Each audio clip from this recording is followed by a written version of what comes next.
آج کی اس ویڈیو میں ہم آپ کو بلیوں کے بارے میں ایسے حقائق بتائیں گے جن کو جان کر آپ حیران ہو جائیں گے۔ ناظرین، بلیوں کا شمار ان چند پالتو جانوروں میں کیا جاتا ہے جو لوگوں کو بے حد پسند ہے۔ اگرچہ اسلام میں بلی حلال نہیں ہے، لیکن اس کو پاکیزہ اور طاہر حیوانات میں شمار کیا جاتا ہے۔ ایک سائنسی اندازے کے مطابق انسان نے بلی کو 10,000 سال پہلے سدھایا یا پالتو بنایا تھا۔ بلی آج کے دور میں سب سے عام پالتو جانوروں میں سے ایک ہے۔ افریقی جنگلی بلیوں کی کئی اقسام کو پالتو بلی کے آباء و اجداد سمجھا جاتا ہے۔ بلیوں کو پہل شاید اس وجہ سے سدھایا گیا تھا کہ یہ چوہے کھاتی تھیں اور اکثر اوقات جہاں اناج محفوظ کیا جاتا ہے وہاں انہیں پالا جاتا تھا، لیکن بعد ازاں ان کو انسان کے دوست اور پالتو جانور کے طور پر بھی پالا جانے لگا۔ پالتو بلیوں کے جسم پر لمبے یا چھوٹے بال ہوتے ہیں جن کی بنیاد پر ان کی اقسام اور نسلوں کا تعین کیا جاتا ہے۔ اب اگر بلیوں کی شرعی حیثیت کی بات کی جائے تو آپ صلی اللہ علیہ وآلہ وسلم نے ان سے حسن سلوک کی تاکید کی ہے۔ ایک روایت میں ہے کہ سیدنا عبداللہ ابن عمر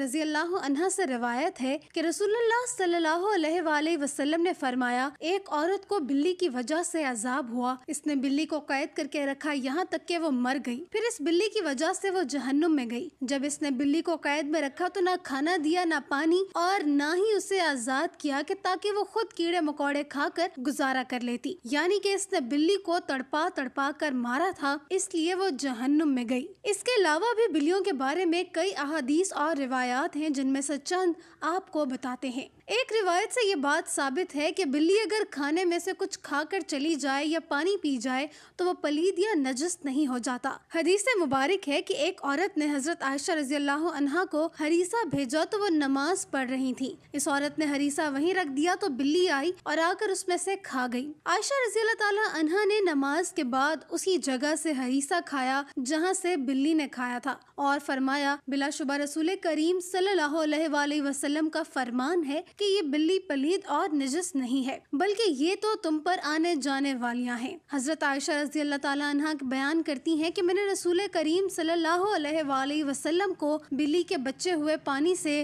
وضو کرتے ہوئے دیکھا ہے۔ اب اگر گھر میں بلی پالنے کے سوال کی بات کریں تو فقہاء کا کہنا ہے کہ گھر میں بلی پالی جا سکتی ہے، ایسا کرنے میں کوئی حرج نہیں، کیونکہ بلی نہ ہی موذی جانور ہے نہ ہی نجس ہے۔ ہر شخص کو معلوم ہے کہ اس میں کوئی نقصان نہیں، بلکہ بلی گھر میں رکھنا فائدہ مند ہے۔ یہ گھر میں پیدا ہونے والے کیڑے مکوڑے اور چوہے وغیرہ کھا جاتی ہے۔ بلیوں کو قدیم دور کے بعد مشرق قریب میں عقیدت دی گئی اور اسلام نے اس روایت کو اپنے بہترین انداز میں اپنا لیا، جو کہ اس عقیدت سے بالکل ہٹ کر ہے جو کہ دیگر قدیم مذاہب میں بلی کو دی گئی۔ کچھ مذاہب میں بلی کو ناپاک سمجھا جاتا ہے تو کچھ مذاہب میں اسے حلال جان کر کھایا بھی جاتا ہے، جبکہ اسلام نے ایک طرف ان کا گوشت کھانے سے منع کیا ہے اور دوسری طرف ان کے ساتھ پیار، محبت اور حسن سلوک کرنے کی تلقین بھی کی ہے۔ جیسے ایک صحابی کی کنیت ہی ابو ہریرہ یعنی کہ بلیوں والا پڑ گئی تھی۔ حضرت ابو ہریرہ کے نام کے بارے میں مورخین میں اختلاف ہے۔ کچھ نے لکھا ہے کہ آپ کا نام اسلام لانے سے قبل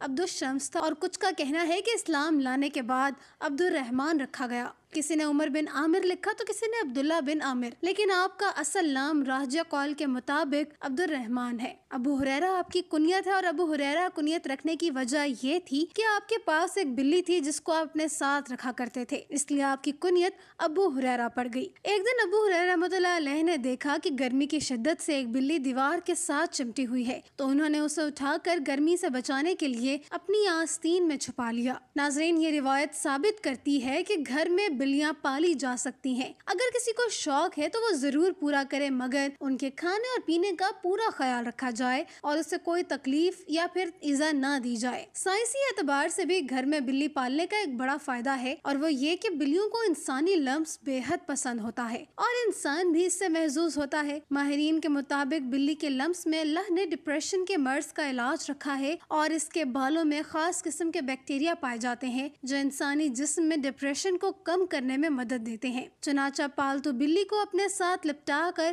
بٹھانا یا سلایا جائے، اس سے نہ صرف آپ کی بلی خوش رہے گی بلکہ آپ کو ڈپریشن سے بھی نجات دلائے گی۔